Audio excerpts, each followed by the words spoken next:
paz do Senhor a você que acompanha a programação da Rede Brasil de Comunicação. Seja muito bem-vindo ao programa Teologia Viva. No episódio de hoje falaremos sobre os postulados criacionistas. Fique conosco.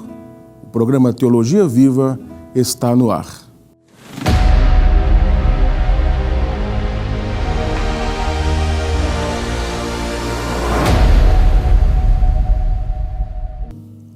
Olá, mais uma vez estamos de volta com o programa Teologia Viva e hoje nós falaremos sobre os postulados criacionistas. Nós gostaríamos de usar como texto base para este episódio o que está escrito no livro do Gênesis, no capítulo 1, os versículos 1 e 2, que dizem: No princípio criou Deus os céus e a terra era sem forma e vazia, e havia trevas sobre a face do abismo, e o Espírito de Deus se movia sobre a face das águas.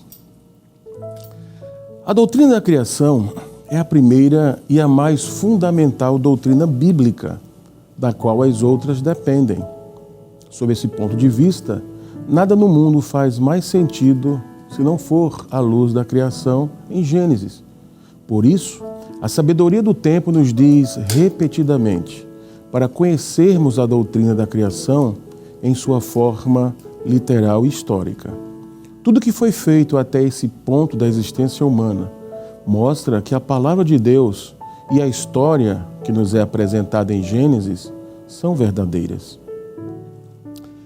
As descobertas científicas mais recentes, quase na sua totalidade, mas principalmente em áreas como química, física, bioquímica e matemática, mostram-nos hoje, e cada vez mais, a complexidade externa e sofisticada da vida e do universo, ambos dotados também de um alto nível de informação funcional, arbitrária e aperiódica.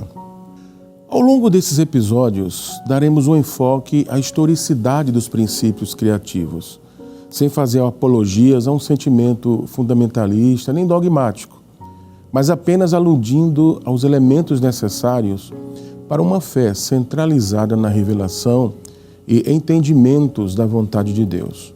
Não olhando apenas para a história bíblica da criação, mas, sobretudo, vislumbrando um futuro no qual o mesmo Deus de Gênesis é relacionado com todo o projeto da humanidade, onde observaremos o Criador e sua performance de soberania e sustentação de toda a obra criada. Deus não só é o Criador, como também o agente de expansão, manutenção e liderança do cosmos, onde sua glória é refletida nos mais simples aspectos. Toda a criação convida a adorá-lo, a servi-lo e reconhecê-lo como Rei, contrariando as falsas teorias de que Deus criou o universo e depois o abandonou, deixando-o ao acaso, diminuindo assim a atuação divina. A fé nada mais é que um pincel na mão de um pintor, o qual expressa o que vê, como também o que não vê, mas em sua mente já sabe o resultado de sua obra. Nossa vida tem um sentido melhor quando nos dispomos a compreender de forma natural e contemplativa o ar que levamos de fora para dentro de nossos pulmões, não vendo o que acontece lá dentro, mas sabendo que sua existência é de fundamental importância para nos manter vivos. E tudo isso é porque somos parte do glorioso projeto criativo de Deus. O termo criacionismo ou criação especial é usado para referenciar a criação do universo, da terra, da vida e dos seres vivos, como resultado de um ato criador intencional. Todos os cristãos, por definição, são criacionistas. O tema criação, muito além de fascinante e também controverso, é de muita importância, porque o assunto das origens nos diz, afinal, quem somos. Para o cristianismo, não se pode conhecer a Deus senão pela fé. Deus não pode ser provado de nenhuma maneira, como também ninguém ou nada pode provar a sua inexistência. É consenso entre os cristãos que Deus é o Criador de todas as coisas existentes. Conforme a declaração de fé das Assembleias de Deus, citando o credo apostólico, diz: creio em Deus Pai, Criador do céu e da terra. Na opinião de alguns criacionistas, existem divergências com relação à datação da Terra. Alguns datam de 6.000 a 10.000 anos. Outros afirmam que a Terra é muito antiga e que houve intervenções divinas nos vários estágios da criação. Para Dennis Alexander, isso não pode ocultar o fato de que, na realidade, todos os cristãos são criacionistas. No sentido mais básico, eles apenas diferem em sua forma de ver como Deus criou o universo, independentemente de sua idade. Por causa da complexidade de não ler a Bíblia em sua língua original, o hebraico ou o grego, muitas pessoas relacionam a leitura das traduções da Bíblia a uma interpretação não completamente literal, mas sim a uma interpretação mais alegórica, a fim de evitar controvérsias com implacáveis inimigos da palavra de Deus. Pode-se dizer que o cristianismo não é um tema novo. Já foi debatido por várias pessoas na Grécia Antiga, por exemplo, por volta do século V a.C., nos tempos dos antigos filósofos gregos. Para o cientista Adalto Lourenço, tanto o naturalismo evolucionista quanto o criacionismo não são cosmovisões modernas ou propostas recentes. Suas origens podem ser traçadas até os tempos dos filósofos gregos, cerca de 2.660 anos, pelo menos. Um grupo defendia a tese de uma possível geração espontânea, em que tanto o universo quanto a vida teriam vindo à existência por meio de processos chamados naturais. Uma retrospectiva das propostas encontradas na Grécia Antiga pode ajudar na compreensão das duas posições atuais quanto às origens. Desde o princípio, os primeiros filósofos buscavam investigar as causas, o princípio e o fundamento para a existência do mundo. A partir da busca pela compreensão da existência do mundo, deu-se, então, uma investigação e a busca pela explicação dos fenômenos já existentes, e até mesmo daqueles que poderiam existir, que até então ainda são objetos de pesquisa, por aquelas que adentram no campo do conhecimento. Esses filósofos ficaram conhecidos como filósofos da natureza, ou fisicalistas. Tornou-se uma doutrina filosófica, segundo a qual a linguagem da física deverá ser a linguagem de toda a ciência.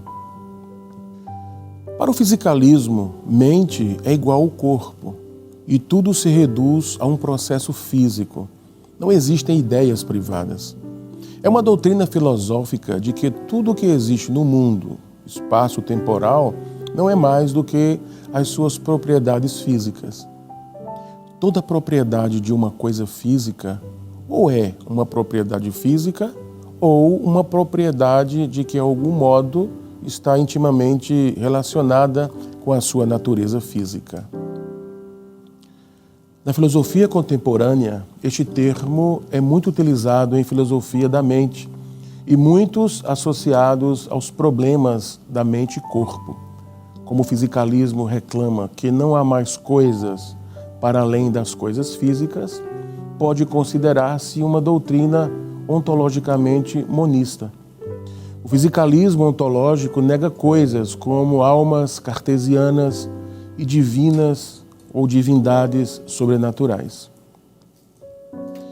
Para alguns filósofos gregos fisicalistas, por exemplo, como Tales de Mileto, que viveu entre 621 a 543 a.C., Foi um dos primeiros conhecidos na história a propor que o mundo teria evoluído da água por meio de processos naturais. Anaximandro de Mileto, que viveu entre 610 a 547 a.C., também foi um dos discípulos de Tales. Segundo ele, tudo o que existe no universo seria proveniente de 4 substâncias básicas: água, ar, terra e fogo. Empédocles de Agrimento, esse viveu entre 492 a 430 a.C., ele propôs que plantas e animais não teriam surgido espontaneamente. Foi ele quem também fez uma das propostas mais conhecidas dentro do posicionamento evolucionista: a sobrevivência do que está mais bem capacitado. Depois surgiram outros filósofos atomistas, dentre eles Leucipo e Demócrito, que viveram no século V a.C., considerados os pais da filosofia atomista e do atomismo, propondo que a realidade cósmica é representada por um vazio e uma quantidade infinita de átomos. Já Platão, que viveu entre 427 a 347 a.C., ele propôs que o universo, sendo regido pelas leis encontradas da natureza, principalmente as que na época eram conhecidas pela geometria, havia sido criado por um criador de acordo com um plano racional.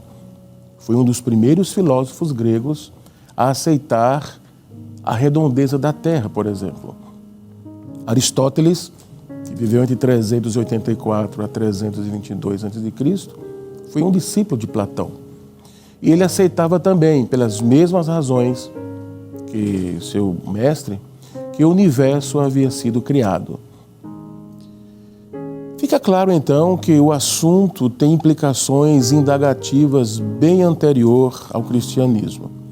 O mais preocupante, contudo, é constatar que, ao longo desse tempo, outras propostas têm sido apresentadas, bem como defendidas. Não é exagero afirmar que o criacionismo se dividiu em outros posicionamentos. Assim, preocupa o fato de os cristãos estarem seguindo teorias em detrimento da verdadeira compreensão da palavra de Deus e da sua fé. Somando-se a isso, vemos o doutrinamento evolucionista de maneira devastadora, atuando de forma acadêmica e filosófica nas universidades em nome da ciência moderna. A Bíblia e a religião teísta têm sido efetivamente banidas do currículo e, para todos os efeitos, uma religião não teísta de humanismo secular evolucionário tem se tornado a religião oficial do Estado, promovida nas escolas públicas, gerando uma sociedade secularizada.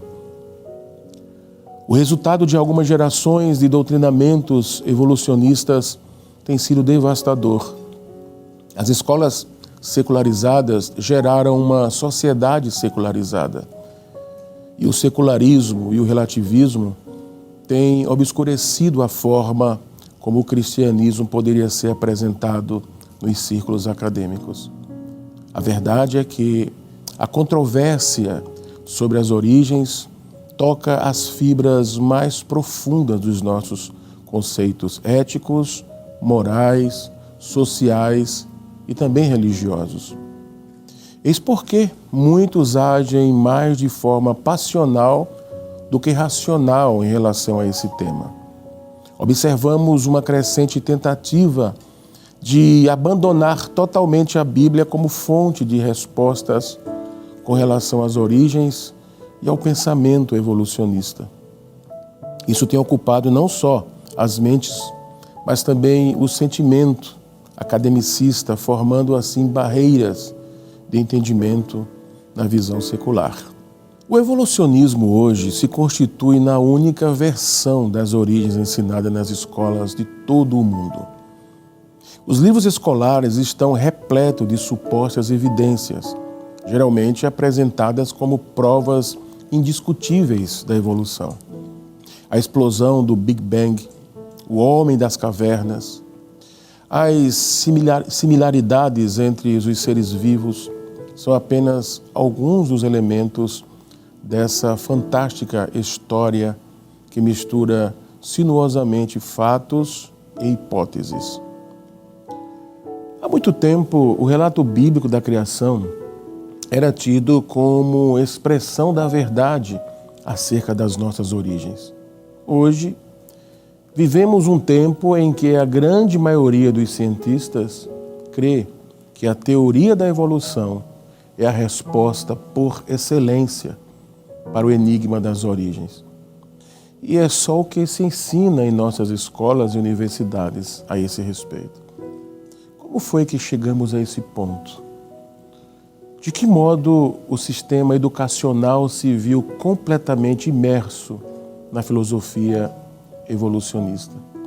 A origem desse quadro é facilmente encontrada na falta de compreensão das Sagradas Escrituras.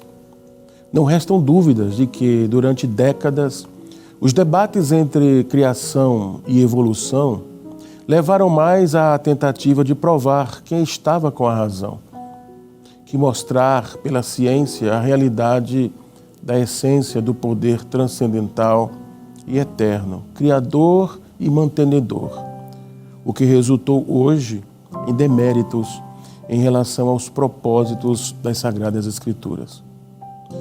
Cabe apontar que, apesar de tantas teorias, a Bíblia apresenta um modelo claro e defensável das origens. Porém, a realidade explicita um quadro bem distinto do esperado, porque a narrativa da Bíblia é cientificamente verificável. Foi Albert Einstein que deu o toque inicial quando, em 1917, publicou a teoria da relatividade geral. A maioria das pessoas associa essa teoria com viagens pelo tempo e outras noções relacionadas à ficção científica. Mas essa teoria é um pouco menos exótica que isso. O que poucas pessoas sabem é o emprego que os cientistas fizeram das teorias de Einstein no estudo das origens do universo. Logo após Einstein ter publicado sua teoria, Willem de Sitter, astrônomo holandês, estudou as equações de Einstein e, com base nelas, tirou a conclusão de que o universo teve um início e que estava se expandindo. Quando se aborda a questão das origens, a teoria da criação especial versus a teoria da evolução, é bom perceber o que os evolucionistas dizem sobre as várias teorias e definir pelo menos alguns dos termos usados por ambos os lados. Observamos uma certa falta de, honestidade intelectual evolucionista para abordar o tema que sempre tenta anular Deus de seu papel criador e mantenedor.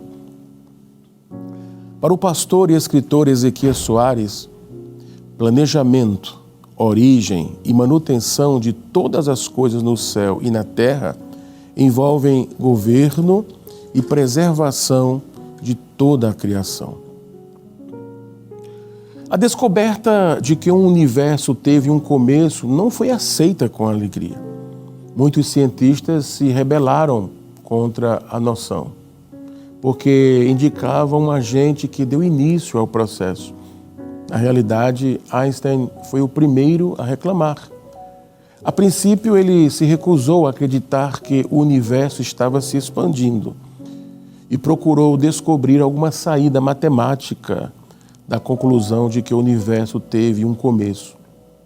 Arthur Eddington, cientista que ajudara a provar que o universo estava se expandindo, confessou que a ideia de um começo era repugnante e que sua esperança era alguém encontrar um meio de evasão para evitar a dedução cósmica de um Criador sobrenatural. Mais tarde, Edwin Hubble, usou o seu telescópio de 25 metros para verificar a predição matemática de Saiter. Hubble gastou o resto da vida empenhando-se em encontrar falhas nas teorias que seus achados ajudaram a provar. Como desdém, Fred Hoyle, outro crítico da teoria, rotulou-a de Big Bang. Diante de tais exposições, percebemos que é impossível demonstrar cientificamente que o universo foi formado pela palavra de Deus, mesmo diante de tantas tecnologias disponíveis. Sempre teríamos que aceitá-la pela fé. Porém, é possível, pela ciência, afirmar que ele foi criado. Assim, o criacionismo científico cumpre seu papel, indicando que o universo foi criado, e então usamos a fé para compreender quem o criou. O escritor aos Hebreus diz: pela fé, entendemos que os mundos, pela palavra de Deus, foram criados, de maneira que aquilo que se vê não foi feito do que é aparente. Observamos que a criação teve uma forma específica de vir à existência. Observe a expressão, pela palavra de Deus. A fé aponta para um autor específico. O criacionismo científico, por sua vez, mostrará, por meio da natureza, que houve um início, uma criação. E isso não foi espontâneo, tendo como provar cientificamente por meio de métodos empíricos ou experimentais. Não é uma tarefa fácil pensar nisso claramente, principalmente quando vivemos num mundo de ideias pré-concebidas e raciocínios ilógicos ou incoerentes. A realidade é que isso faz parte da nossa natureza caída, a qual Cristo veio restaurar. Portanto, desenvolver uma estrutura de pensamento coerente e coexistente é um dever de todos quantos seguem o Mestre. É compreender corretamente as diferenças entre criacionismo científico, criacionismo bíblico e as demais propostas. Por hoje ficaremos por aqui. Nos próximos episódios falaremos sobre o criacionismo científico com mais detalhes. Eu gostaria de orar neste momento pedindo a Deus que nos amplie a compreensão e o entendimento pela fé, para que possamos ampliar a nossa cosmovisão sobre a criação como uma doutrina. Ore comigo. Pai querido e amado Deus, em nome de Jesus, Senhor, nós te pedimos que amplie o nosso entendimento, que nos capacite, ó Deus, pela fé, a termos uma coerência, uma compreensão racional daquilo que Tu criaste, Senhor, para que possamos desfrutar de maneira melhor, plausível, de todos os Teus propósitos para nós. Abençoe as nossas vidas de maneira especial, Pai. É o que te pedimos em nome de Jesus. Amém. Que a graça do nosso Senhor Jesus Cristo, que o amor de Deus, o nosso Pai, que a comunhão e a consolação do Espírito Santo sejam com todo o povo de Deus, desde agora e para sempre. Amém.